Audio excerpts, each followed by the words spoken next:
నమస్తే, welcome to SV6 news. నేను రాణి. తెలంగాణలో ప్రభుత్వ విద్యను బలహీనపరుస్తున్న ప్రభుత్వ విధానాలను నిరసిస్తూ వామపక్ష విద్యార్థి సంఘాలు చేపట్టిన విద్యాసంస్థల బంద్ విజయవంతమైందని ISFI నేతలు తెలిపారు. ఉప్పల్లో ప్రభుత్వ పాఠశాలలు, డిగ్రీ కళాశాలలో విద్యార్థులు తరగతి గదులను బహిష్కరించి నినాదాలతో నిరసన వ్యక్తం చేశారు. ప్రభుత్వ పాఠశాలలు, జూనియర్ కళాశాల విలీనాన్ని వెంటనే నిలిపివేయాలని, ఖాళీ పోస్టులను భర్తీ చేయాలని, ఫీజుల నియంత్రణ చట్టాన్ని అమలు చేయాలని వారు డిమాండ్ చేశారు.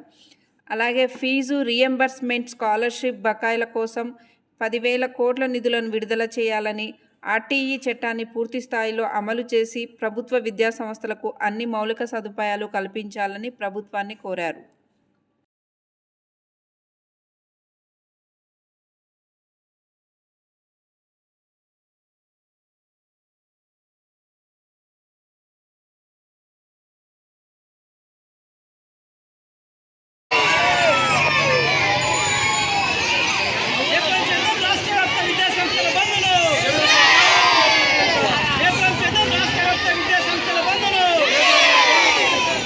పరిష్కరించాలి ప్రభుత్వ పాఠశాలల సమస్యలను, పరిష్కరించాలి ప్రభుత్వ పాఠశాల నెలకొన్న సమస్యలను,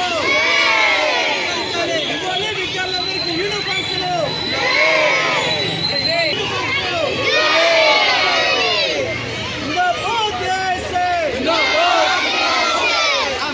రాష్ట్ర వ్యాప్త విద్యా సంస్థల బంధును,